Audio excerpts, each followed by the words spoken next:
Good evening, race fans, and welcome back once again. It's time to go racing with the Alliance Sim Racing V8 Supercars series. This is season 4, and tonight we touch down at the tight and technical Winton Motor Raceway. It may be short on straights, but it's big on challenge, with every corner here demanding precision, patience, and absolute car control. This circuit often called the home of horsepower battles, but tonight it is the driver's finesse that's going to make the difference. And while Matt van der Kraan aims to hold on to his championship lead, there is one man who's going to be loving this track. That is, of course, Jamie Dyke, sitting in position 2 right now. Winton is a bit of a pet track for him. He knows every bump, every apex, every braking marker, and if ever there is a night to make a statement, this is it. We're past the halfway mark in the season. The championship picture is sharpening up. Mistakes, of course, carrying extra weight now, and a good result tonight could be the difference between a title push and a mid-pack scrap. This is round 7. Ladies and gentlemen, on behalf of everyone here at Simple Racing Broadcast, my name is Jared Cole. We'd like to welcome you back on behalf of Quantum Tint Solutions and AA West Automotive to this next round of the Alliance Sim Racing V8 Supercars series, season 4, and Josh Harris joining me in the booth once again this evening. Josh, welcome back. It's going to be an absolute cracker tonight. Evening, Jared. Thank you very much for having me once again, and welcome to everybody that is in the chat tonight. Yes, fantastic to be back home in Australia. Regional Victoria today for Winton. We all know and love this track, Jared. It's quintessentially old school Australian. It's narrow, it's tight, it's twisting, no runoff, no nothing like that. Keep it on the track and you'll do well. Venture wide, and you'll at least be playing in the grass and potentially meeting a number of walls that float around this place. It's an interesting track, Jared. Probably the lowest average speed that we'll go to of any track in iRacing, but that doesn't mean that it's easy. Far from it. Every single corner offers a slightly different challenge. And it's going to be interesting tonight to watch a full track. As you said, Jamie Dyke absolutely loves this place. Dave Coleman in the chat already. Unfortunately, Dave's away with work, but has noted that Jamie Dyke has been doing his practice. A bit of a pet track, and we will see how he goes. I'm pretty interested to watch this battle between Dyke and van der Kraan unfold. I'm not sure about you, Jared. Oh, absolutely. And we'll take a look at the championship standings in just a moment. But looking at tonight's race format, something a little different that's going to test the strategy of the drivers as well. A 3x18 lap sprint. That's right, we have 3 races back-to-back, all 18 laps, 1 compulsory pit stop to be taken at driver's choice throughout those 3 races. So you can take it in race 1, you can take it in race 2, or in race 3, but you are only required to make 1 pit stop. We know that 18 laps around here is very, very achievable to make it in just what's in the tank. So, you know, compulsory pit stops, not really going to be about fuel. It's purely to meet the requirements of the event for this evening. But how these drivers choose to take that pit stop is really going to make or break their race event tonight. It's no reverse grids either, Josh. It's going to be very, very different to what some of these drivers are used to, and will require a different strategy, I suspect, than what they've been running in previous races. Yeah, it's going to be a very interesting night for strategy, Jared. You and I were talking off air before we jumped in the booth, and I reckon that between us we came up with 4 or 5 completely legitimate strategies. Everything from pit on the very first lap, give yourself 54 laps throughout the night to climb up the order, through to pit as late as you can. And of course, if you have an incident, you know, you spun or you run off track or anything, there's also always the theory of put on a fresh set of boots and see if you can climb back through the track. I've got no idea what the go is going to be from here, but it's going to be interesting nonetheless. Absolutely. The championship standings just as interesting as we rapidly approach the end of this season. Matt van der Kraan at this stage looking on track to back it up with another championship win, but he is not that far out in front that he can start to put his name on the trophy plaque just yet. 1421 points for van der Kraan right now. Jamie Dyke on 1372. Wayne Walker not too far behind either, 1291. And then Mark Poynton and Dean Logsdale almost tied with Jamie McKnight there, 4th, 5th and 6th, separated by only 3 points at this stage in the season. It's something pretty special, and we'll have to wait and see how the drop rounds play out over the next couple. There's still a lot to play for here. You know, this is just the points as they stand right now. and plenty more to be gained between now and the end of the season.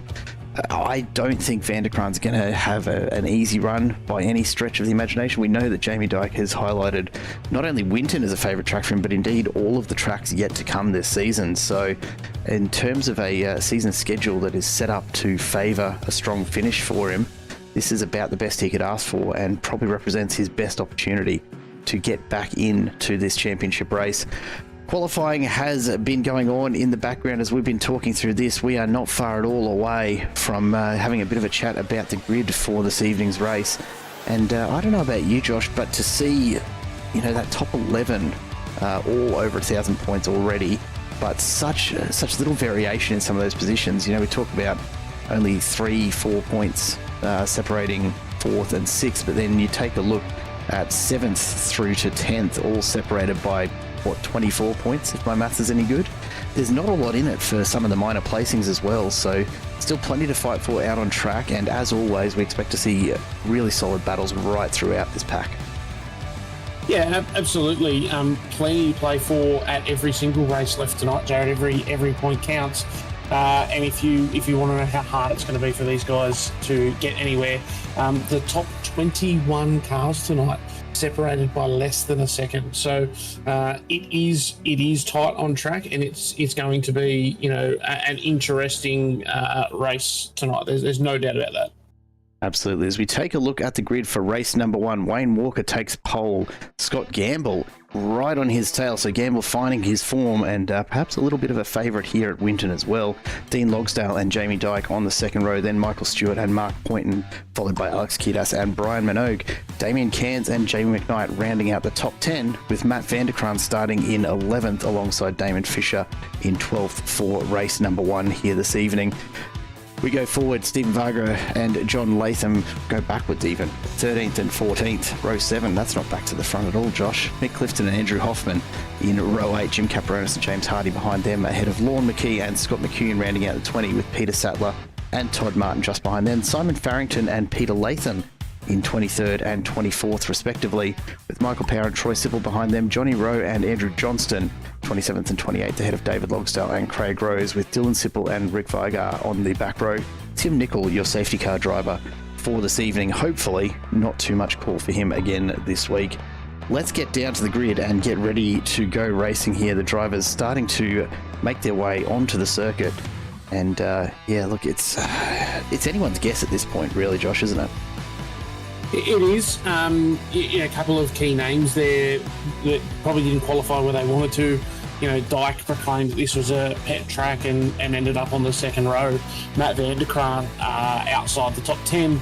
Damon Fisher, another really, a name that we've been paying a lot of attention to this season, Jared.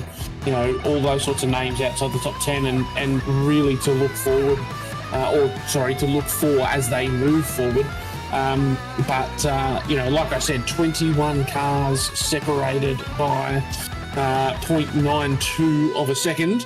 I certainly wouldn't suggest that people like Matty Van der Kraan and Damon Fisher made huge mistakes. It is just simply that realistically, when they got to the end of their lap, an absolute whisker in what was probably a number of positions. Before we do hand over just for the start of the race, Jared, I'll make the call nice and early. The exit of turn 3, the exit of turn 2, the turn 1, turn 2 chicane, always a hot spot off the start, especially with a grid this big. Lots and lots of sausage curves on the outside that can cause a bit of carnage. So that's my call for where we're going to look to see whether we can get through cleanly. 31 cars joining the grid. I am predicting absolute chaos.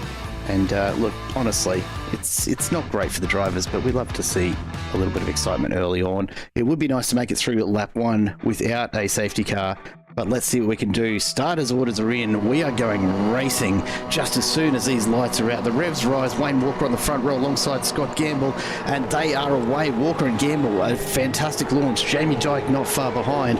Keep your eye, though, on Dean Logsdale starting to move up through the pack immediately as we make our way to turn 1, turn 2. 3 wide at the entry, quickly getting back into single file, and a little bit of contact there at the back, but so far so good. All the cars away. in what appears to be, I don't want to jinx it just yet, Josh, but a fairly clean start considering the 18-lap sprint format. Wayne Walker and Scott Gamble immediately starting to make their way up through the pack. Jamie Dyke and Michael Stewart right behind them. Dean Logsdale, not the start he would have hoped for, back into 6th at the moment. But we make our way around Winton for the very first time. 18 laps is going to fly by here tonight, and these drivers have to already be thinking about how quickly they can get those tyres up to temperature and start to make a move through the pack. Yeah, absolutely, and what a shot that is, Jared. This absolute snake of cars that twisting their way through the Winton racetrack. It is a fantastic track for spectating from every single vantage point. You are able to see so much. It's such a good start to this race, Jared. Lots of respect given by all of the drivers, and very quickly we saw everybody fall into single file. However, that doesn't mean we are without incident at all. I did hear a couple of reports going in over the race management channel, so obviously a little bit of argy-bargy out there. But as you said, we're going to tick through these incredibly quickly. We are one lap down already, under 90 seconds for this track, somewhere closer to 80. To 85 when they get up to speed. It's going to be a very rapid fire race. Plenty of people up one. Jamie Dyke, Michael Stewart and Mark Poynton all up one. Dean Logsdale unfortunately had a bit of a shocker on that first lap, falling 3 positions. Interesting to see how much passing gets done tonight, Jared. Lots of slow speed corners to give you the opportunity under brakes to make things happen, but not an easy track to pass on either. So the work is definitely cut out for these guys, and of course, as we've already talked about, that strategy at play, and when do we see the first person blink and dive into the pits for their one compulsory stop across the night? Something that's going to be really hard for us to keep an eye on here, Josh. You talk about slow speeds here at Winton. The pit entry is so slow that our telemetry actually picks up cars going into the pits as crashing.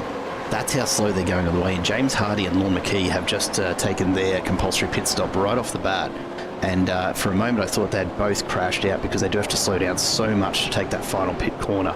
So bear with us tonight as we try and stay on top of all of that. A very good evening to David Coleman, who I didn't say hello to earlier. My apologies, my good friend. Chesterfield Huntington and Wayne Sanderson back with us again. Good to have you all with us in the chat for what promises to be a very, very strong night of racing here at Winton. It is, look, it's a historically well-known track. It's got a lot of motorsport trivia behind it, to say the least. But I tell you what, in Supercar, from the sound of things, as you were making your way around here for a few practice laps earlier, Josh, it is not exactly the most enjoyable from the driver's seat, is it? I think it all depends, Jared. There's a lot of people who genuinely like this track, but it is a huge challenge. You look at this track from the outset, you look at how slow the cars are going, and credit has to go to these drivers for just how well they do at getting these cars around this track, lap after lap after lap. There is very much a rhythm to Winton, and when you're in it, it's actually not a bad place to be. The laps tick over incredibly quickly, but when you're out of that rhythm, it is just such a challenge, and lots of changes of direction, lots of long but very slow speed corners, and these cars notoriously big and heavy. It's a genuine challenge, and 3 sprint laps, these guys they'll be feeling it at the end, some of them. There's no doubt about it that there's a bit of work to be done tonight. Yeah, plenty still to go. Lap 4 of 18 already. You see a little bit of dust in the air there. I imagine we've had a car off, and you can certainly see from the debris just kicking up one of the back markers, probably just running a little bit wide on that corner, and not unusual at all.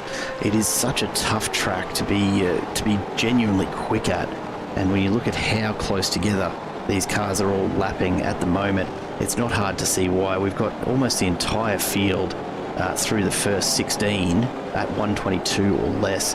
121.85, the best lap for both Wayne Walker and Scott Gamble. So exactly matched out in front. Jamie Dyke in P3, 121.78.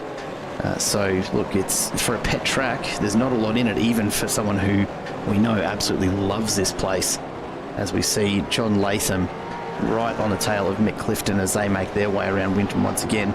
The laps will fly by tonight. These drivers need to be thinking strategy very, very early on. It's almost too late to start thinking strategy now. If you're not already onto it, then half the field have already started to make their pit stops in preparation for some of the later races.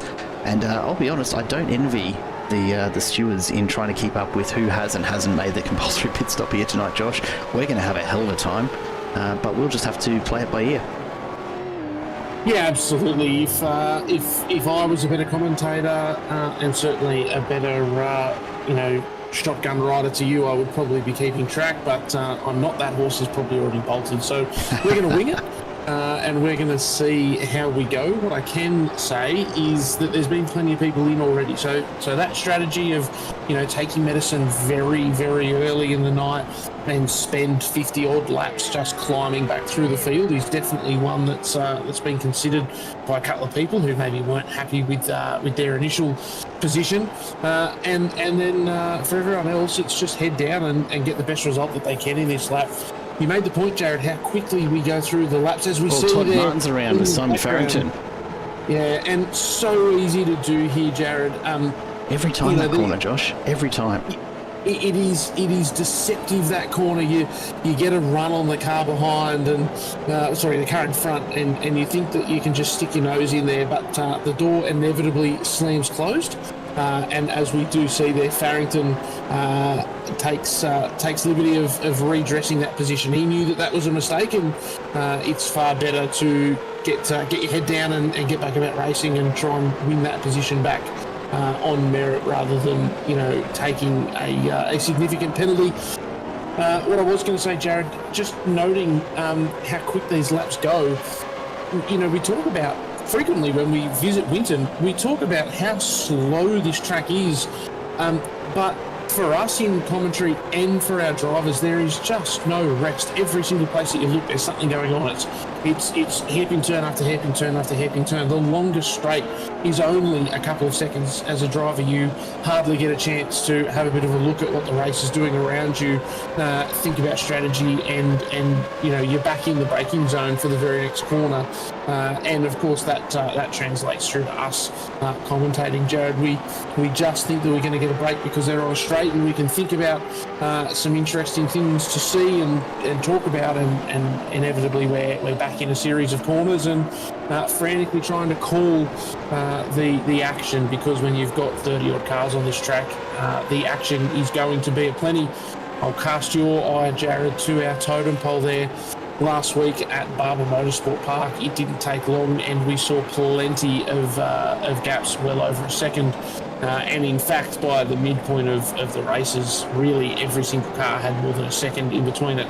We can see here almost half the field within a second of the car in front. This track is incredibly conducive to good, hard nose-to-tail racing. And we're seeing a phenomenal example of that in this battle for 21st. Troy Sipple just absolutely pulling this train along behind him. Peter Sattler, Damon Fisher, Andrew Hoffman, Scott McCune. These are all drivers who have made their compulsory pit stop already. So I don't know how we're going to go about calling this the effective race lead for tonight, but it's something to keep an eye on. Of course, there won't be any changes in position for the starting grid in race 2, but we'll try our best to keep an eye on just who has made these stops. Right now, these cars, all 5, and indeed the cars behind them, have all made their compulsory stop. Everyone from position 20 forward, so Craig Rose, the last of the cars, who has yet to make their compulsory stop for tonight. But of course, it is early days. We are trying to keep an eye on just what's going on throughout the field. But right here, I can't tear my eyes away from this. Peter Sattler, I have not seen Troy Sipple under this much pressure in quite some time. And it's just a question of when Sattler manages to put a move on. Here at Winton, it is very, very hard to do in any car, much less a Gen 3 supercar. And trying to find a way through is what Sattler's got on his mind. Damon Fisher, though, there it is. There's the contact. Peter Sattler make contact with Troy Sipple. He's going to redress that, I'm sure. And that was always going to happen, wasn't it, Josh? Same corner again, too. Yeah, absolutely. It's actually a fantastic passing opportunity. So turn 5 turn 5 here at Winton. I had to do some quick math there, Jared. I run out of fingers very quickly. Turn 5 here at Winton is the fastest corner on the track. Big, long, sweeping left-hander, 4th gear. It doesn't seem like it's that fast, but you come through this little section here, you hop up over the curb, and it's a great opportunity when you're close to the car behind to absolutely fire it down the inside, still get the car pulled up for that next corner and make your way through. However, if you are not brave enough, if you are not committed enough to the brakes when you make that initial lunge, you won't be far enough down, and what we see is that that nose to tail or nose to very rear quarter panel that turns cars around. So I sympathise with the drivers. It is very hard to get a pass done here, and that is a fantastic opportunity to do it. It's also pretty easy to catch the car in front unawares, but if you don't get it wrong, it will bite you. It will bite you very quickly. Absolutely, and demonstrated once again. I'm sure Troy Super didn't intend to be the example this evening, but unfortunately that's the way it's gone as Jim Caperonis comes in for his compulsory stop. Mick Clifton I might call out in P18, making his compulsory stop and staying ahead of the rest of the pack that have already. We've really got two different races to try and keep an eye on here tonight. Jamie McKnight now side by side with Stephen Varga. Haven't we seen these two go at it a few times already this season and in previous rounds of previous seasons? And McKnight getting the move done, coming through in that resplendent goldfishy livery. Stephen Varga will stay on his tail as they traverse the first corners of Winton here. And look, again, coming through this corner always makes me nervous. Always does. And maybe I'm, I don't know, a little bit once bitten, twice shy from my own experiences racing around Winton with some of the public lobbies. Thankfully, these guys are in a little bit better behaved company, let's say, than what you're likely to find in any of the standard sessions here on iRacing. I think so. They are all in fantastic company here, and these guys all trust each other. And obviously, mistakes are going to happen, but the biggest thing that comes out of trust that these guys have is the ability to race hard, and we are seeing that tonight. It hasn't always worked for everybody, but we are seeing that hard racing. It's interesting, Jared. I was just casting my eyes over the totem pole, and I saw how close Jamie Dyke was getting to Scott Gamble, and sure enough, I looked back, and there we are focusing on that battle for second. Our friend Dave Coleman got in the YouTube chat and made sure that we were aware that Jamie Dyke would not be yet showing his true speed. I am interested to see whether he has started to show it. He is still faster than the guys in front, and he's slowly clawing his way back, but not quite the dominant display that you and I may have expected. Couple of very fast cars. Yeah, look, potentially biding his time. If this is a pet track of Jamie's, there is no doubt that he would also understand how difficult it is, and he will be doing what he can to move forward, no doubt. But I also think that he would know in himself that it's not just going to be a case of walking all over Scott Gamble. He's going to have to go to the effort of catching him and putting on a really good pass. Yeah, and look, I think at this point Jamie Dyke needs to think the long game as well. It is all about the championship points, and right now Van der Kraan is still back in 9th, unable to make much progress through the field at all. He's only up 2 positions, which is uncharacteristic, but really speaks to the difficulty here at Winton of actually getting a pass done. And a big hello, of course, to Simon Haynes calling that out in the chat. Tim Lawson, welcome back to the chat as well. Good to have you both with us this evening. Jamie Dyke is going to be thinking about wanting to get further forward, but at the same time, a 3rd place to Matt Van der Kraan's 9th would not be an unhappy finish for him at all. That's certainly going to get him some additional points that will be very, very, very welcome in the championship battle. And it's all going to come into play, isn't it? And we might just jump on board with Jamie Dyke just so you can get a bit of a view of just how hard he is still working, because we talk about the car's looking slow here, and even so, he's still putting a lot of work in. Jamie Dyke, of course, getting our first driver cam for the season. Very happy to have this up and running finally after a bit of tinkering. So a big shout out to all the drivers. When you are watching this back later, you too could be like Jamie Dyke and have your face on our broadcast. Just check the Discord for details on how to make sure it works for us. But he is right there and looking, you've got to say, fairly relaxed for someone who's about to throw it in at 150k an hour to that first chicane. I'm always stunned by how relaxed some of these guys look behind the wheel of a Gen 3 supercar, because I'm pretty sure I'm usually biting my tongue and making all sorts of odd faces as I try and keep them under control. It's just another day in the park for Jamie Dyke, isn't it? It is, and that's a testament to his skill as well. These cars very much reward being underdriven. You have to be comfortable in these cars to get the best out of them, and as you can see, Jamie Dyke there is incredibly comfortable, just taking his time, making sure that he moves his way forward. And as you can see from this onboard, a huge amount of effort goes into this track. Twists and turns everywhere, hardly a break. This section of track that we're approaching now really is the best break that you get, and realistically it's probably only 10 seconds long, and you're into a very difficult double right-hander. Don't at all for a second think that because these basically look like two 90-degree corners that they're easy. Very difficult to get the car set up and get through there how you'd like. Jamie Dyke there even taking the opportunity to have a look. Obviously got a second screen next to him, giving him some key information, and taking that opportunity down the straight. Just have a bit of a look and set back about his 13th lap. No doubt we are chewing through these laps at a pretty rapid rate. Jared, it's going to go quick, and I think that it's going to be interesting to see how these guys feel about the way that this race has panned out. We've noted a little bit. It's definitely been difficult to move forward.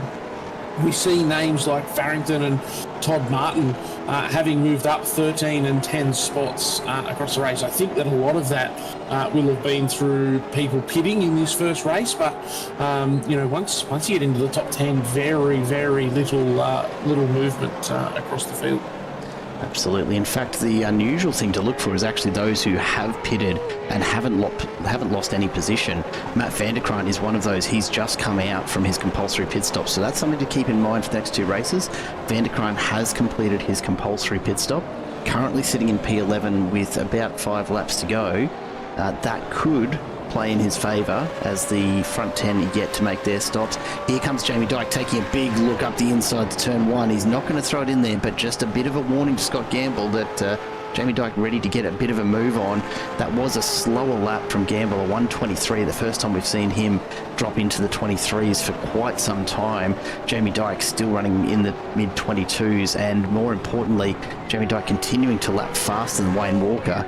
He's going to need to make his way ahead of Scott Gamble to stop Walker getting too far out in front, but at this point 2 seconds is a lot to try and pull back here at Winton.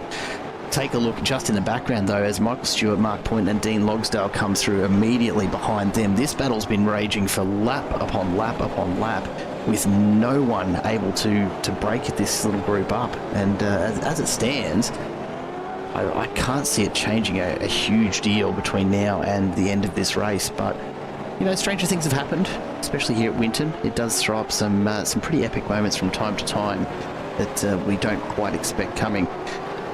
The quality of driver on show here, though, you don't expect those sort of mistakes to creep in too often over a race distance like this. I think it's going to be the strategy play tonight that makes the difference, isn't it? Yeah, it is. The other thing that'll drive some mistakes across the night, Jared, no doubt, is people just desperate to make those passes. We've already seen a couple of failed or aborted passes.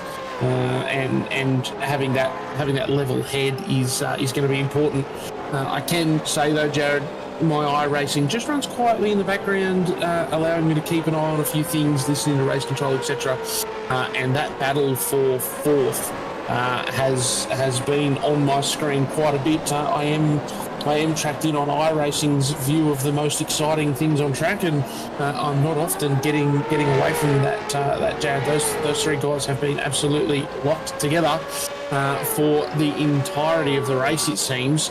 We have, of course, flipped across to the battle for 10th, where we see Farrington, who is up 13 positions, and he is locked in a battle with Matt Vanderkraan. Vanderkraan having a bit of a look down the inside there, and we now see Farrington starting to hold Vanderkraan up to the tune of the fact that we've had 3 more people added to our battle pack. So Todd Martin, Varga and McKnight are now all within what our broadcasting system feels is an appropriate range to be able to start to make a move. Matt Vanderkraan is showing the nose everywhere that he possibly can.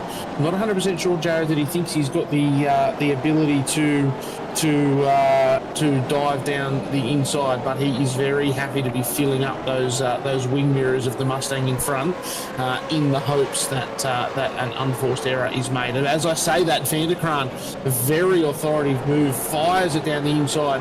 Of course, that means that he misses his apex, doesn't quite get it pulled up how he'd like, then has to battle his way to the second last corner. Big dive from Todd Martin there. Lucky not to make contact.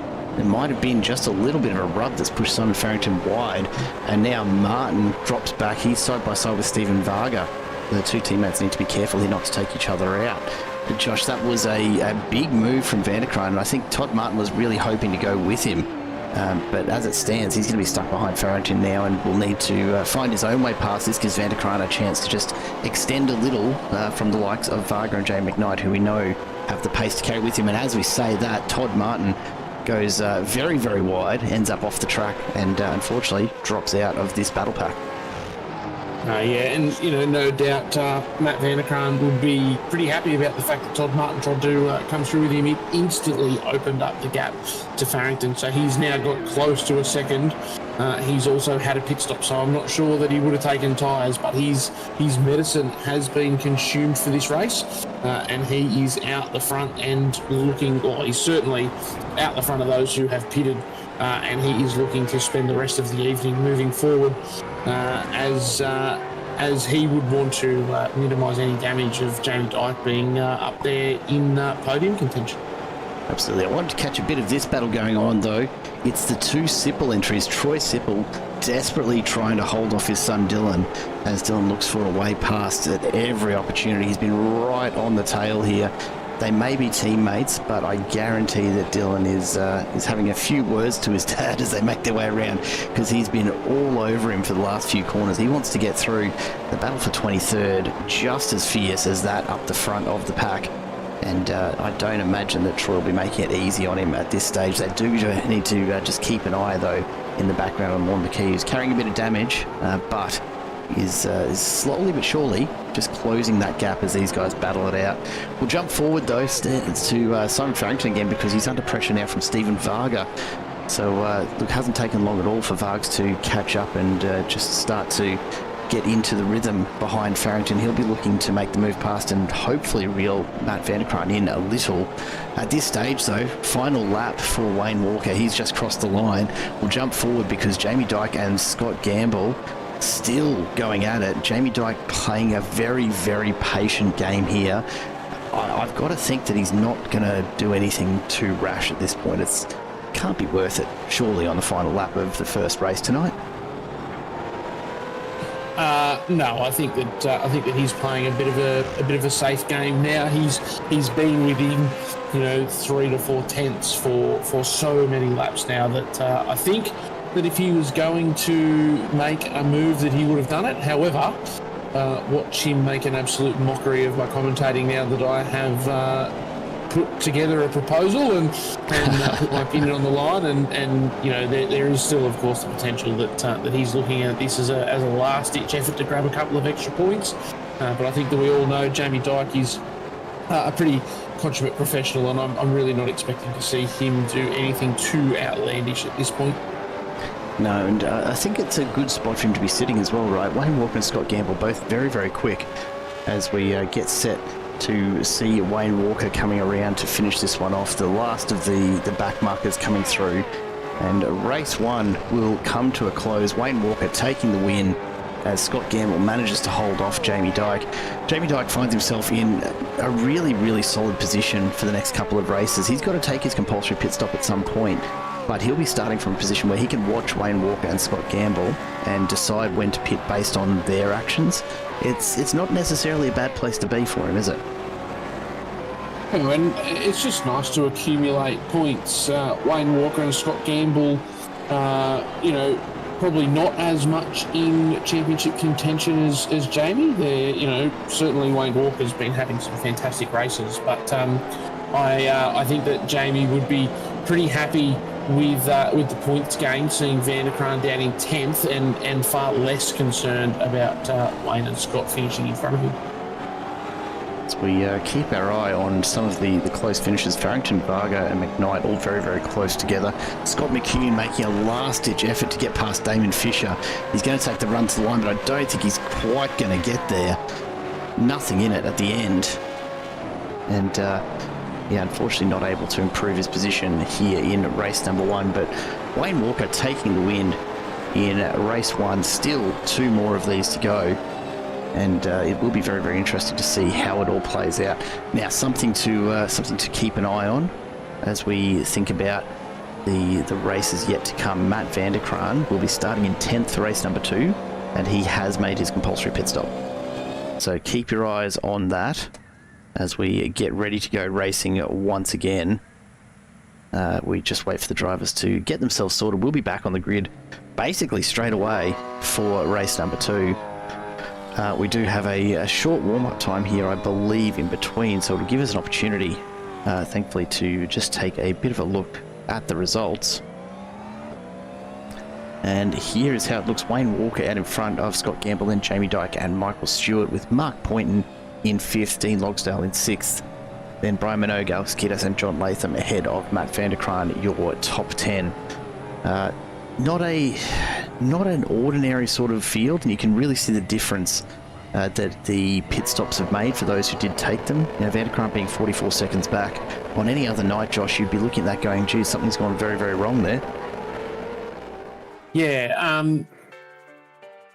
just listening into some race control stuff here, and I am noticing that there is... Sorry, Jared. That's okay. I'll let you continue listening. We'll take a look through the rest of the field here. Simon Farrington and Stephen Varga ahead of McKnight and Clifton. Then Jim Caperonis and Michael Power finishing ahead of Damon Fisher and Scott McCune. We'll take a look a little further back through the field. And Andrew Hoffman and Peter Sattler right there ahead of Peter Latham. Then Dylan Sipple, Lorne McKee getting past Troy Sipple in the end. Rick Weigart not actually making the starting grid, so not sure what's happened for Rick there for race 1. Johnny Rowe, an early retirement in 31st, and then Damien Cairns not having the best of nights either, but broadly speaking, a fairly close set of results overall. Most of the drivers thankfully still finishing on the lead lap, which says to me, not too many issues out on field. Josh, have you got an update for us? I do. So apologies for going completely rogue there, Jared. I am no professional commentator. I can't listen to things in my ears and continue talking. But that was something that was important for me to listen into. So I had noticed the same thing that the drivers had. And there appears, for a number of reasons, and I won't dive into the exact specifics of how these things happen, but iRacing has skipped the consolation. So it caught my attention as soon as we went to a warm-up. The standard iRacing strategy, or the standard iRacing setup for a 3-race night is always 2 races, then a warm-up, then a feature. The consolation race has skipped, and so at the moment this lobby is suddenly a 2-race lobby. Now, race control are working in the background to understand what that means. There's been a bit of chatter on the race control comms talking about, should there be a second lobby set up? How do we go to a 3rd race? Of course, if we don't go to a 3rd race, this throws all these questions about, well, what do we do with our pit stops? If a driver was genuinely planning on pitting in the 3rd race, what does it mean to have to do it in the 2nd? There's so many things. What happens with points now, etc. So what we don't have at the moment is a huge amount of answers. But what I can tell you is that as we stand right now, when we go to the race in just a bit over 5 minutes' time, that race is technically the final race for this lobby. And I'm sure that I'll have some more info for you as we get closer to race start, Jared. And you've just shed a whole heap of light for me, Josh, on why exactly it was showing me having results for the consolation race already. I thought perhaps I'd discovered time travel. Unfortunately, not tonight. I guess we're stuck at the standard 1 second per second pace here as we get through the warm-up session in the background. We are just about ready to go racing again here, folks, and as you can hear, probably a little confusion going on as to exactly how we're going to sort that. We'll see if we can get some answers for you as we go, but it may mean potentially that we need to take a very short break after the conclusion of this next race to transition across to a separate lobby. What that means for our overall points for the night is a whole other question, but we will endeavour to try and keep this on track. The points you're seeing are set up for a 3-race event tonight, so we will do our very, very best to maintain that and try and figure out for you exactly how this is all going to wind up at the end of round 7. Nothing like a little bit of drama on a Tuesday night, Josh. I am here for it, and I reckon we've got this under control. It'll be fine. I'll tell you what, Jared, as someone who actually plays around in the admin, league management space of a different league, I can assure you that this is the seat that I want to be in tonight, not the seat of those that are trying to come up with some rapid-fire decisions. And so, yeah, it's going to be interesting. There's plenty of different ways that we can throw this out. So the other thing that I've just heard, Jared, the grid. We were just about to go to grid. Typically in ASR, we see a 3-minute grid to give us time to go through the grid, give the drivers a chance to get in car. At the moment, that has been set at 5 minutes, but there's no guarantee that we're going racing after 5 minutes. While the admin of the league frantically try and work out a strategy for the rest of tonight's racing. Because, of course, the challenge will be, if we have to jump to another lobby, how on earth do you get the grid sorted in time for that? I can give you some insight if you would like. Please. So, how hard is this going to be for them? It's not difficult. It's a little bit time consuming. So, if we pretend that ASR isn't the only league on earth for just a minute, in the MCV8 series that I ran in last season, Jared, we had the pleasure of doing a top 10 shootout for our enduros, and it was something that we spent a lot of time working on. But iRacing does absolutely have the ability to manually set a grid. So essentially, it's going to require a little bit of teamwork from a couple of different people. They'll very quickly launch a new lobby, and that lobby will be set up in such a way that there is no qualifying, but there is a manually set grid, and then they will very quickly have to run through the cars and set that grid in the order that people finished the second race. So it's not the hardest thing in the world to do. It does, however, probably take an extra 5 minutes over what they would have otherwise done with iRacing sorting it out. So it's definitely achievable. It's definitely something that could happen tonight. I don't know whether the option will be to do that, Jared, if I'm honest, or to simply say we're going to a 2-race feature. It's going to be 150 points per race, and get your pit stop done in this one. I don't know which way we'll go. Either way, it's going to prove to be very, very interesting. I think the strategy changes massively if we do go to 2 races only here tonight, doesn't it? Because all of a sudden, there's a bunch of people who may have been still tossing up between a second or third race pit stop for that compulsory. If you're having all of these people jump in, I think really the person who's best placed right now to take advantage is, of course, championship leader Matt Vanderkraan. He's sitting in P10. We know that every single driver ahead of him has not made the compulsory pit stop. So potentially, this is an absolute gift for him. I don't know quite how on earth they're going to work all of this out. I don't envy them, as you said, trying to sort it out, particularly on fairly short notice. I do wonder a little. Rick Fargar didn't make the first race. I don't see him gridding up at the moment.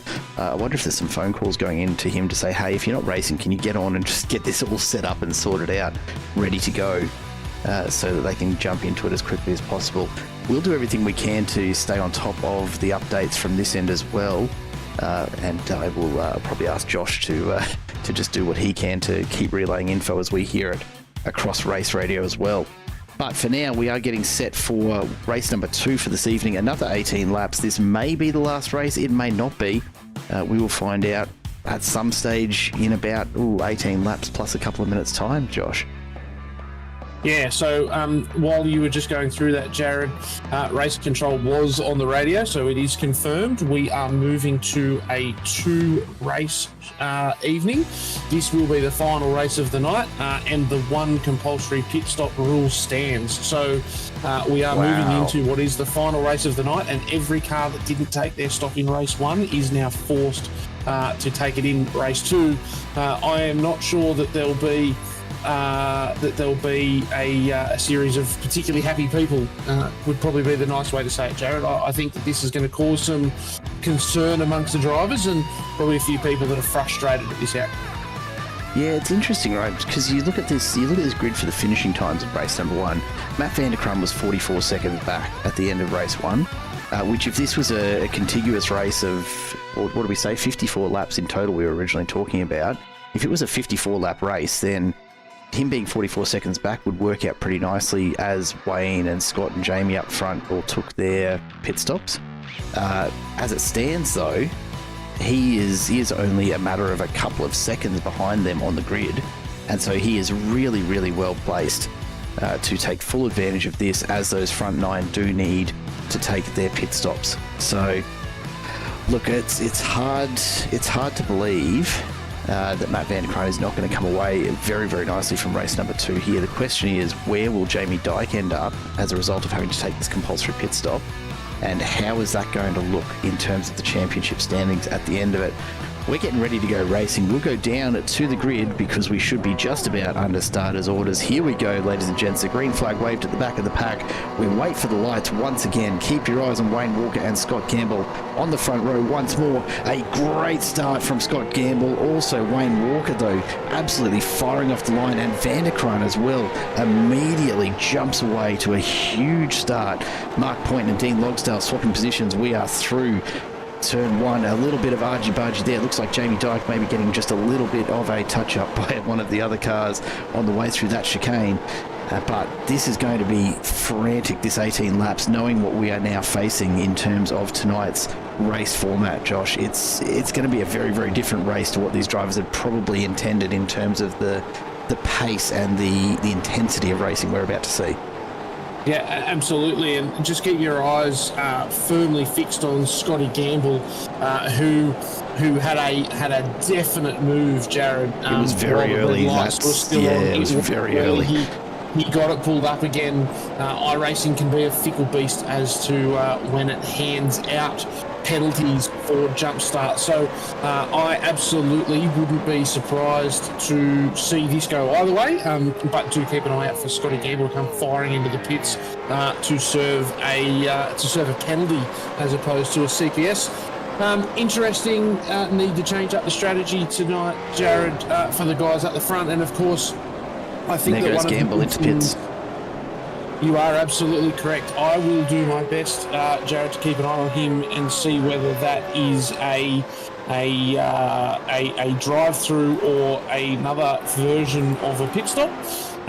What I can tell you though is that these guys out the front are very much going to be, I guess, frustrated, and I can confirm Scotty Gamble there serving a drive-through for a jump start that has put him to absolute last position at the end of lap 1, still with a CPS to make. That has absolutely ruined the night for Scott Gamble.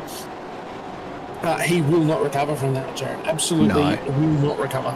No, you wouldn't think so. And look, that's the risk you face, I suppose, for trying to time those lights. It's not an ideal outcome, but unfortunately no one to blame but himself, or maybe, if we're really generous, hardware failure. If we're really generous, Brian Minogue finds himself spun. That's going to cost him a lot of positions, unfortunately, for SLS Racing's number 27. He is sitting and waiting for the rest of the field to go by as Scott Gamble passes him, and now back into 28th for Minogue. Looks like he's just overcooked it on those colder tyres, but we'll go back and we'll take a look, because Alex Kiedis has gone off as well. and looks like an unrelated incident. Although, no, there is contact there. There is contact. So Minot gone into the back of Alex Kiedis, and so he's ended up outside. Kiedis probably getting away with the best of it at the moment. That's certainly not what he would have been hoping for Mr. Minot there. No, absolutely not. And what we do see is a quick repair in this series. Wow, I'm not sure who that is. Kiedis now has absolutely thrown it into turn one and had no ability to pull it up. There is mayhem behind him as we see Fisher, McKnight, and Sattler all going 2 and 3 wide, queuing up. Fisher has just got straight into the side of Kiedis there and said, mate, you've been off the track once already. You then had to throw it wide at turn one. Get out of my way. I am coming through. I'm not sure whether the race officials will have anything to look at, but he was not interested in waiting any longer, that's for sure. No, just cars going everywhere there. It looks like Kiedis actually got spat off in amongst all of that somehow. I'm not exactly sure how and where. We might go back and take a look at it, but plenty going on down here in the battle for what is effectively, 14th, 15th for this little pack here. The Sipples in amongst it, Latham, Martin, Johnston, all surviving it. Let's go back and take a quick look. We'll see if we can see exactly where it's gone wrong for Alex Kiedis that second time. This is recovery from all of that mess. We'll go back just a little further though to I think where a lot of damage on that car after that contact. Yeah. A lot of damage there. There absolutely was a lot of damage, and you know it was just some argy-bargy. We see that everybody involved. I shouldn't laugh, Jared, but unfortunately that is just a calamity of errors, and really is caused by a car being so far out of sequence. In what was Alex Kiedis, and no doubt the guys behind will be frustrated by all of that. And whilst I have no doubt that it was all unintentional, I also have no doubt that there is plenty of red mist that has descended as a result of being told that tonight has suddenly gone to a 2-race evening. One thing that I'll bring to everyone's attention, and what I think will drive the frustration of the guys out the front, Jared. I was watching that first race, and Matt Vanderkraan would comment on the fact that he hadn't really lost any time, and the way that Matt Vanderkraan did that is he stuck at the back of the lead group, and one by one, every single car behind Matt Vanderkraan pitted. Or had an incident or had an accident, and Matt Vanderkraan found himself in a position. I don't know whether you noticed, Jared, as we see there, McKean, by the look of it, having a huge lock-up, sending out some smoke signals of his own, looking for some assistance from anybody that has the ability to interpret them. But back to that first race, Matt Vanderkraan found himself in a position, Jared, where he had enough gap behind him. There was the car in front at the end of the race was 18 seconds off the lead. Matt Vanderkraan was 44 seconds. Matt Vanderkraan just found himself in a spot where he could take a pit stop and no one passed him.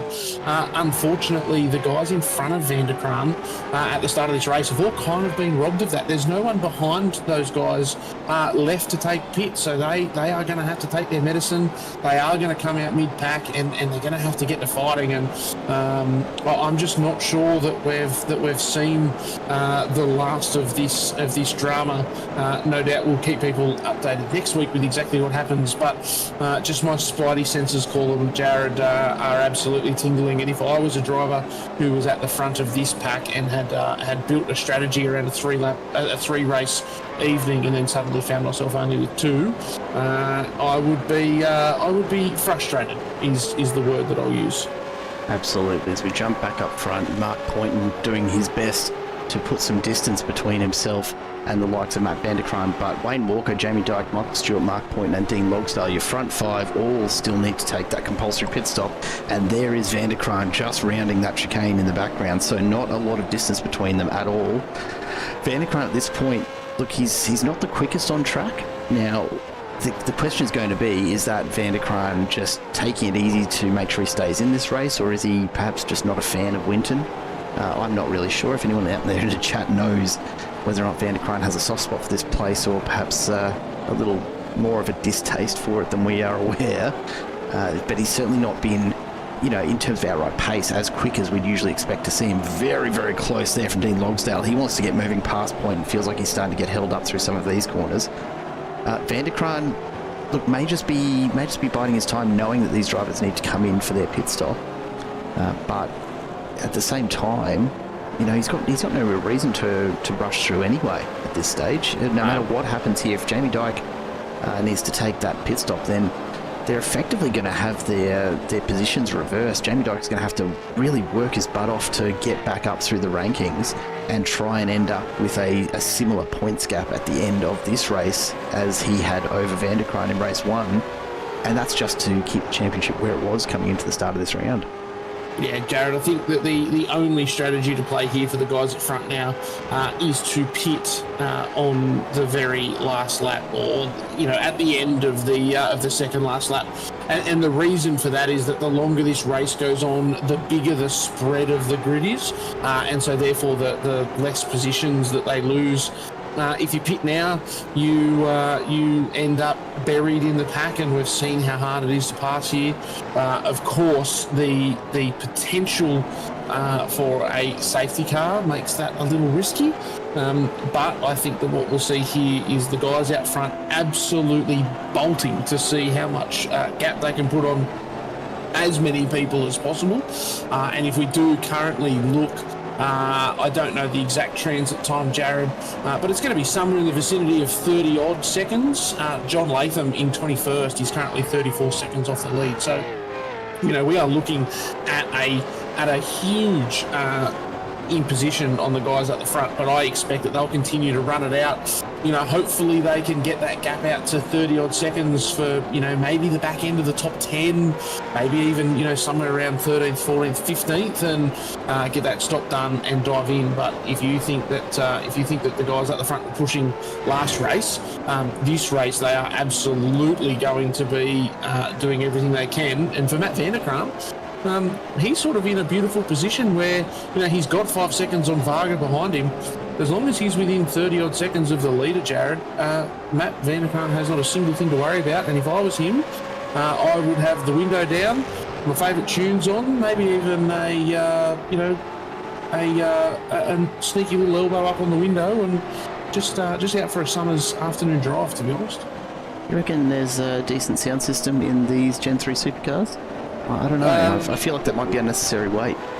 Look, they've got a fantastic sound system in a 600 horsepower V8 that's not very far in front of you. Yep. So, yeah. So, maybe Matt Van der Kraan's favourite tune is a Ford Coyote engine absolutely screaming itself to death. But he wouldn't be alone there. But I think that he's out for a cruise now. He knows what's going on. Matt Van der Kraan has proven himself time and time again to be an incredibly clever driver. You will not see a mistake from Van der Kraan. He just has no reason to push, Jared.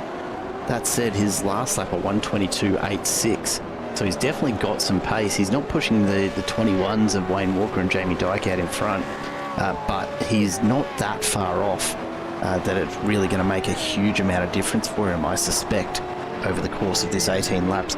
In the background, I've just been reworking our points calculation for this evening to try and predict the impact that this may have on the championship standings, so keep an eye for that. At the end of this race, we will review the race 1 results with the updated points. The order won't change, but of course the points totals will, and that may just be a little more important for the championship standings than we originally thought. Absolutely, it'll be important. I'm just going to call out Tim Lawson in the chat. He has reliably informed us that Matt Van der Kraan would have Celine Dion pumping in that Mustang if he's listening to his favourite tune. So if only we could cut across there and actually hear that, Jared, that would be a sight to behold. I'm going to take that as gospel. I reckon Tim's got some sort of special connection to both Matt Van der Kraan and Celine Dion, I'm sure, and knows exactly what's going on in that car. I guess that's why these race drivers put in those headphones, right? It's not to communicate on the radio; it's purely for the music.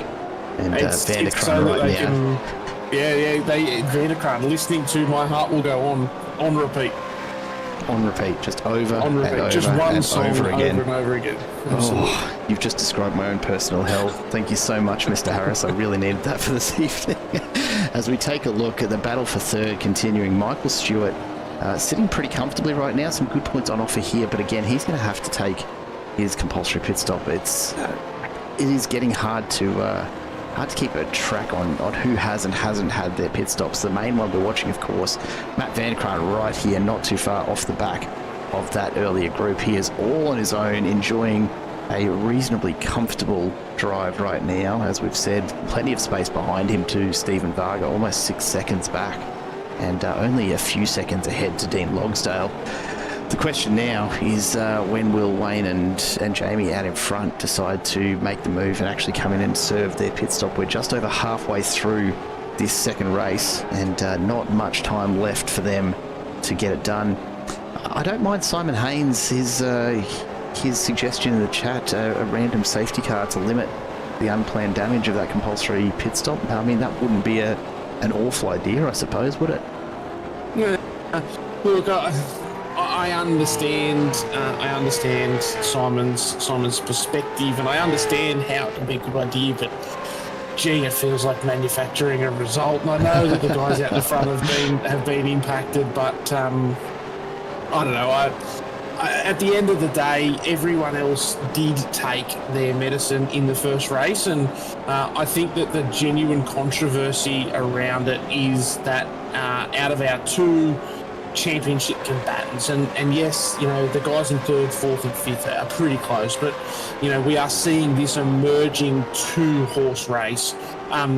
The real problem with tonight is that, you know, one went one way and one went the other, and I think that if we would have seen both Vanderkraan and Dyke needing to pit this race, the concern would be far less. Alternately, if Dyke had pitted in the first race, the concern would be less, you know. The unfortunate thing about racing, Jared, is that so much of our result is outside of our own hands. There's nothing that wouldn't have said that all those first 9 guys that gridded up for the start of the second race without having done their CPS, there's nothing that would have said that they weren't going to get a poorly timed safety car and find themselves completely buried in the pack anyway. I understand their frustration, and I'm, you know, like I said, my spidey senses are tingling with some, you know, frustrated phone calls and emails and all sorts of things due to come this week.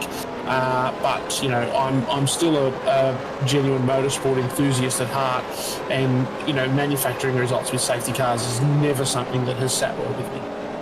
Yeah, no, I tend to agree. And look, realistically, you've touched on something there.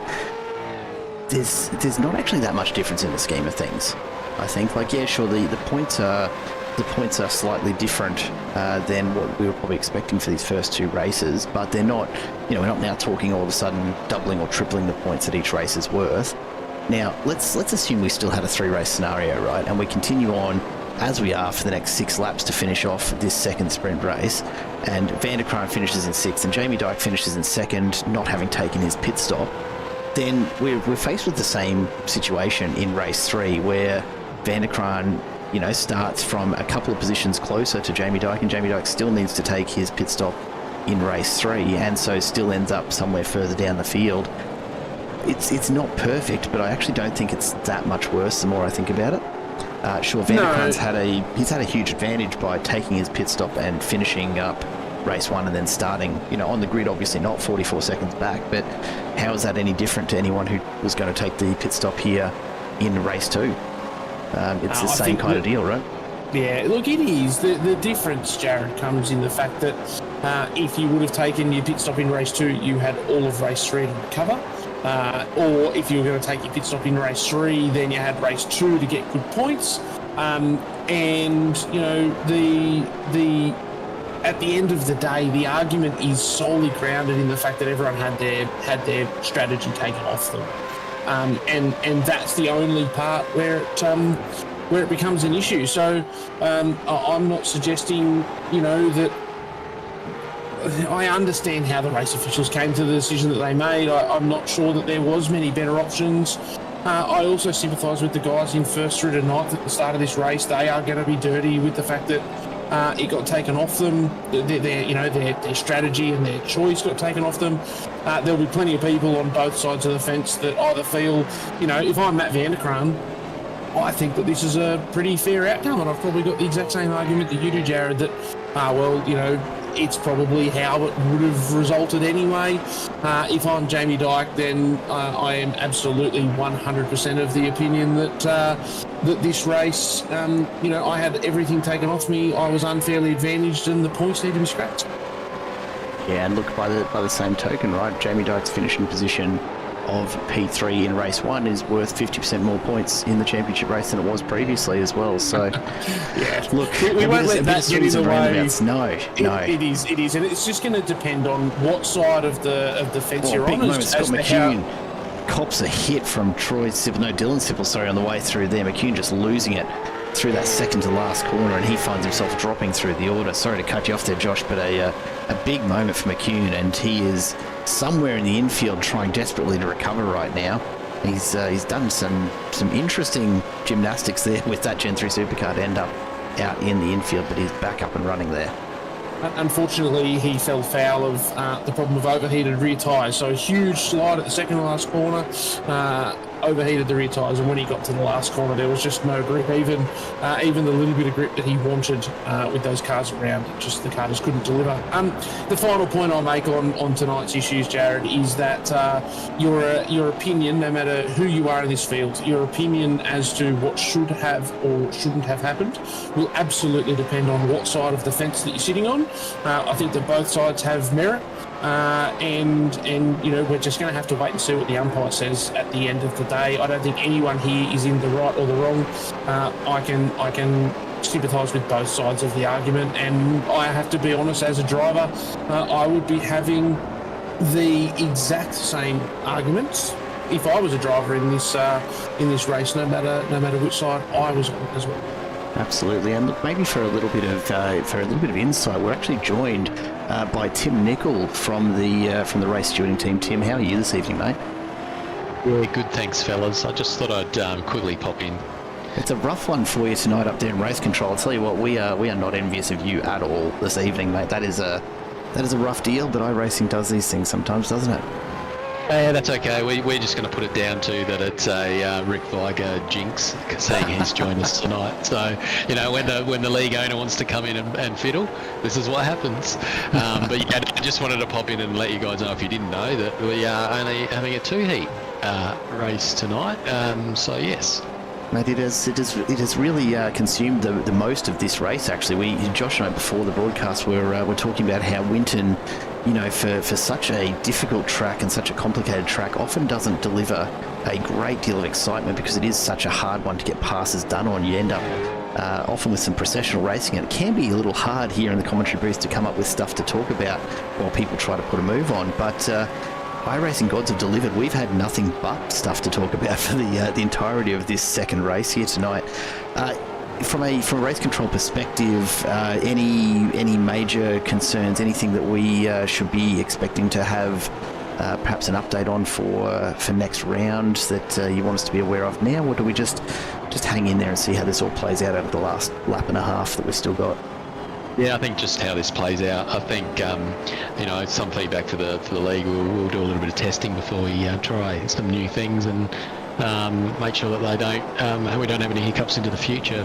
But I'll leave it to you guys. I just wanted to pop in and enjoy the remainder of the race. Thanks, guys. Much appreciated. Thanks, Tim. Tim Nicol there from the race control team. And as we said earlier, Josh, don't envy them at all with having to think on the fly here tonight. And they've done a fantastic job of responding the best way that they can. We are down to the last couple of laps here, would you believe, out of nowhere. G'day, Nat. Welcome to the coverage. A little bit shorter than we perhaps are used to here, just due to the issues that we've had this evening with the race format, but we are coming very, very quickly to the end of our second and final race for the evening, and still plenty going on. Peter Sattler getting it all sorts of locked up there on entry with Andrew Johnston, and again the same corner causing issues there. Something to consider here. I'm watching this. Mark Poynton's come in for his pit stop up in fifth, now sixth position. Wayne Walker, Jamie Dyke, Michael Stewart, they're running out of time to make this compulsory pit stop. Are they planning on doing it on the last lap? Yeah, absolutely. So that'll be this lap. They'll make that pit stop, and we will see them get that done. I'm predicting a pit transit time somewhere in the low 30s, and maybe I'm way off. I'm just doing this on my own memory. I'm predicting to see Wayne Walker out somewhere about 10th position. Mark Poynton has come out in 10th, so that sort of tells you where we're at, and that really lends itself. That really lends itself, Jared, to what I was talking about a little bit earlier on in this race. That really the only strategy that these guys had was to bolt for as long as possible, go as fast as possible, and now they will all dive in. They have done that. They have put the longest race that they can. They have gapped to the back of the field as far as possible, and if you want to see some short pit stops here, a CPS in ASR is simply get the car on the jacks. These guys will look to take 1 litre of fuel, which will be the absolute minimum that they need, and they will be straight back out on track to finish their last lap. As we see there, Wayne Walker up on jacks, down off jacks, and away he goes. 1 litre of fuel, and he is back on track. We see Wayne Walker now coming out, really not that far down at all. He's out on track there. On the exit. Wow, that is. I totally understand why he is in a hurry, but he's out battling for 4th. Jamie Dyke battling for 7th. So, and Jamie Dyke has grabbed that 7th position. So, really, those guys, in a tough situation, they have made the absolute most of that bad draw of the cards, and have bolted as far as they can. Probably a nice little result for Vargs and Clifton, that they weren't necessarily expecting. Jamie McKnight at this point has held off Wayne Walker. Wayne probably knowing that he needed to just back out of it, having given it a hip and shoulder on the way out of pits. Probably frowned upon by race control, so he has settled down. As we see now, Matt Vanderkraan didn't get much attention tonight, because we kind of realised from the grid that he was probably going to win this. And so he now rounds for what is the easiest win of his life, I think, when we do get to talk to him. The seas parted at the end of that second last lap and delivered him a 7-second lead over Vargs. Mick Clifton in 3rd. He'll be happy to be up there on the podium spraying champagne. Jamie McKnight in 4th. Wayne Walker in 5th. And Jamie Dyke recovered all the way to 6th. So he will be happy about that. Damon Fisher in 7th. Jim Caparonis in 8th. Mark Poynton in 9th, and Stewart there rounding out the top 10. So fantastic result for those guys. Yeah, and look, just as a quick top of the head, Jamie Dyke finishing in 6th to Matt Vanderkraan's 1st, not massively different to Jamie Dyke's 3rd, up against Matt Vanderkraan's, was it 9th or 10th in race 1? So that's going to be interesting. We'll go back and we'll take a look at the points again from race 1 and race 2 to compare those, because that will have all changed a little bit here this evening as we wait for the last of the drivers to make their way through. An awesome finish, but you've got to hand it to Matt Vanderkraan in race number 2. Nat, just to answer your question, Scott Gamble is 5:43 and Scott McCune is number 14. If that is who you're looking for. Matt Vanderkraan, though, taking the win here, really, look, honestly, pretty well gifted to him just by nature of the let's say, on-the-fly changes to strategy that the other drivers have had to make with regards to the compulsory pit stop. But, look, he'll take it. It could have landed very differently, and such have been the way the cards have fallen tonight in race number 2.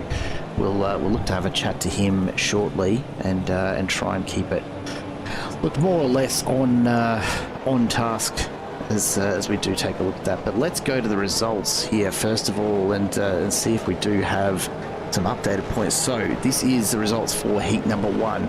The ones to keep an eye on, Jamie Dyke and Matt Vanderkraan, because those two are, of course, your championship contestants for P1, P2 right now.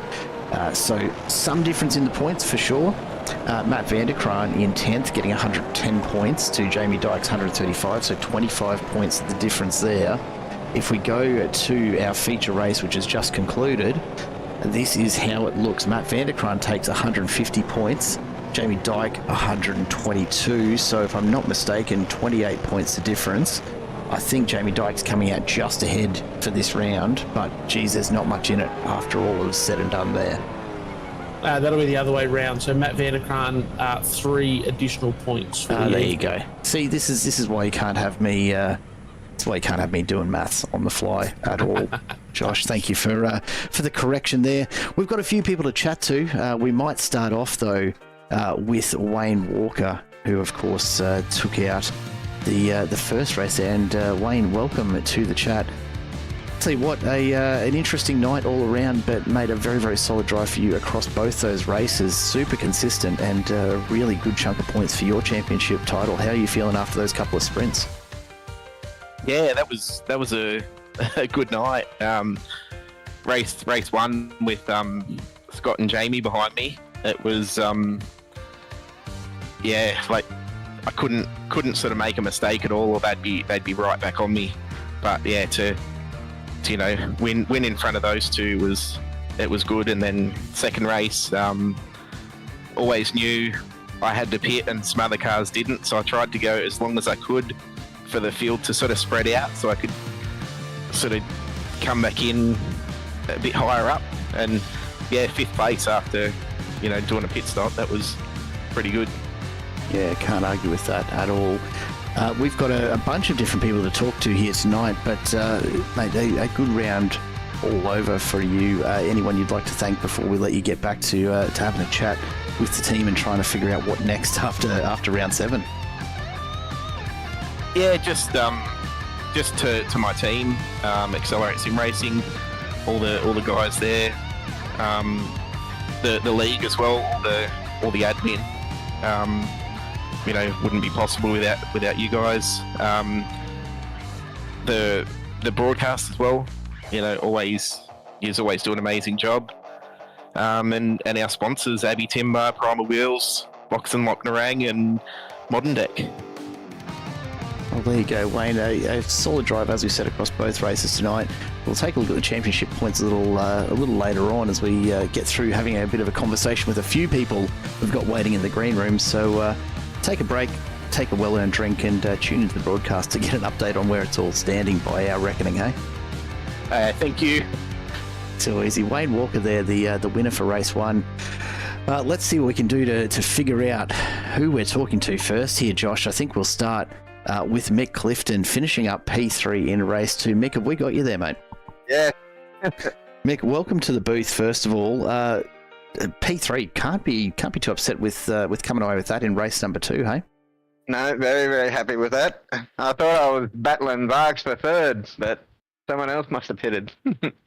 Yeah, look, I think we had just a spate of late pit stops there as everyone tried to get, of course, that compulsory pit stop done. And in the end, finding yourself on the podium, some nice points there for Accelerate. Again, we just had a chat to Wayne Walker, of course, your teammate, taking out race number 1. What was it like on track in race 2? We kind of had a bit of an estimate here that perhaps the intensity was ratcheted up a little bit from what you might have been expecting, given that we went to 2 races instead of the 3. How did it feel from the driver's seat? Yeah, it was a bit hectic, but I found a bit of space in between Vargs and Jim, so I was pretty happy there. Well, look, it's all worked out well for you, Mick. Congratulations on making the podium here in race 2, and we will try and figure out what it means for everybody's championship points by the time we're done with the broadcast here tonight, hey? Yeah, I contemplated letting Wayne go past for the championship, but that podium was too good to pass up. trying to take a podium away from a racing driver. I tell you what, it's a pitbull situation, isn't it? That jaw just locks in, mate. Yeah. No, well earned. Thank you. Thanks, guys. Good stuff. Cheers, Mick. Josh, I'm going to have to do some numbers here to try and figure out exactly where it all sits. But as we welcome Vargs back to the booth, Stephen Varga, I'm going to hand you over to Josh Harris here while I try and figure out what on earth the championship points might look like after these couple of rounds here tonight. How are you feeling after that couple of races? First race was good. Didn't really lose any spots after pitting. Made a little mistake and let Jamie through. And then he pitted, and then I managed to get that spot back, so that was good. And yeah, just really got lucky that second race with front of the field not pitting in the first race. Mate, it has to be probably the easiest run to a second place, as far as just knowing that everyone in front of you is about to peel off and pit. I noticed Matt Vanderkraan put a bit of a gap on you there in that second race. Were you just happy to cruise around and let the guys in front deal with themselves and head to the pits? No, not at all. I was behind Alex Kiddis and Brian Minogue. I don't know who. I know there was no further action, but I got caught up in that. So that put a big gap between me and the rest of the field. So I was just trying to get back what I lost, which wasn't really happening. Yeah, absolutely. And I guess for our understanding, obviously we talked a lot about the fact that tonight was going to be 3 races, and for a number of reasons we ended up at 2. Was it always your plan to pit in race 1, or was that something that you made the decision on the fly and ended up with a bit of a stroke of good luck? No, it was after I made a mistake and let Jamie through, and I thought, well, I can either fire him or try and just pit and get that over with, so I just did that. Turned out to be a pretty good way about it, mate, if I don't say so myself. Plenty of people for us to talk to tonight, and obviously plenty for you guys to digest and get back and support with or celebrate with your team. Before we do let you go, anyone that you want to give a shout out to or say good day to? Yeah, I'd like to thank Quantum Tint Solutions, West Oz Roof Restoration. Just the team really. Nicol Photography, and that's about it. Jamie for the setups and race control, and you for doing the broadcast. Fantastic, mate. Always a pleasure. Thanks for joining us in the booth, mate. We'll let you get back to it, hey? Thank you. Have a good night. Cheers, Vargs. And only a couple more for us to talk to here, Josh. I think we've got to start off with our race 2 winner, Matt Vanderkraan. Matt, welcome back to the booth. An interesting set of circumstances that bring you to us here, but I suspect we would have been speaking to you at some point based on the expert analysis of Josh Harris and myself as to how these pit stops might have worked out tonight. How are you feeling after that sprint? Oh, yeah, look, I feel like I robbed it a little bit. I fully expected to win a race, just the way with the one compulsory stop, and because I was so slow. In race 1, I took the opportunity to pit, and that worked out really well for me. So I felt I would win a race, but look, those boys were heaps faster than me. It's not my greatest victory ever by a long shot. Now, Matt, something that I asked Vargs, and I'm going to ask you the same question.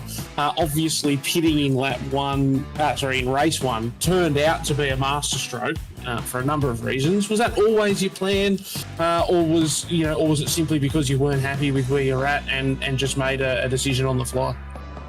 No, I made a decision on the fly. I looked at my track map and saw the gap behind me, and went, "Oh, look at this." I'd be mad if I didn't pit here. I thought I might lose a spot or 2. Faz come out in front of me and defended hard for a bit. I probably sent it a little bit hard on him, so apologies, Faz. It was on the fly. I probably didn't intend to pit. It was only because I saw that gap behind me that I did, and turned out, very fortuitously. Yeah, absolutely. I sort of made the comment in that race too that I was keeping an eye on everything that was going on and noticed that gap as well. So that worked out well for you, mate. And one thing that I talked about in that second race was that so much of racing is unfortunately out of our hands as drivers. There's so many things that we can do, but of course there's so many things that we can't. So I very much understand where you're coming from, mate, but at the end of the day, you met the requirement of the rules. You got your CPS done, and you were there to take the spoils in race 2. So absolutely, congratulations. You deserve that race win. Before we do let you go, just seeing if there's anyone that deserves a very special Matt Vanderkraan shout out tonight. Well, you blokes, and mate, just the league admins. The blokes who put this stuff on, race control. What a job that is. How much fun would it be in race control? Not much at all. Zero. Correct. So thanks to those boys. Thanks to you blokes, the race admins, and all the drivers in the league. I'll tell you what, this league has stepped up phenomenally this year. Having the likes of Wayne and Jamie and Scott now, putting in proper effort tonight, which was good to see. and let alone your Michael Stewarts and Dean Logsdale, who just gets quicker every day. So yeah, sorry, very long thank yous, but mate, I absolutely love it. Good stuff. Thanks for joining us, Matt. Always a pleasure to chat to you, even under some very unusual circumstances this evening. And looking forward to next week and seeing what it brings for us that time around, hey? Yep, can't wait, boys. I'll hopefully chat to you soon. Fingers crossed. Cheers, Matt. Cheers. Matt van der Kraan there, your winner in race number 2. I do want to take an opportunity. Let's go back to race number 1, and we'll bring to the booth Jamie Dyke. Mr. Dyke, welcome back. First of all, I imagine your strategy changed a few times tonight on the fly, hey? Didn't change at all. I was forced my hand. Well, there you go. Look, all in all, considering how it's kind of played out, and Josh and I spoke about this back and forth at some length during race number 2 there. Ultimately, actually not a huge amount of impact on the championship standings overall as a result of the changes to the format this evening. You might be pleased to know it's only made a difference of 3 points to the overall gap in your championship run with Matt van der Kraan. So, given that you've got a couple of pet tracks to come, what are you starting to line up in terms of your strategies over the next couple of rounds towards the end here? I don't know. Strategy can be dependent on how the race is set. I was on to gain 20 points tonight, and it's just cooked it. It's a tough thing. It's a tough thing, Jamie. One of the things that we talked about in that race was how much of racing is unfortunately out of our control, and we talked a fair bit about the frustrations and the way that sitting on either side of the fence is probably going to skew how frustrating or not that is, but it was an impressive drive in race 2 nonetheless to limit that damage. So it looked to me like you guys were absolutely flat knacker out the front. I would assume that there was a fair bit of concentration and just absolute flat out racing. So from the perspective of that, mate, an absolutely stunning drive. Did you expect to be able to pull, I guess, the gap that you did to still get out and snag yourself what was, I think, a top 6 result from memory? No, because that wasn't the strategy. That wasn't the plan.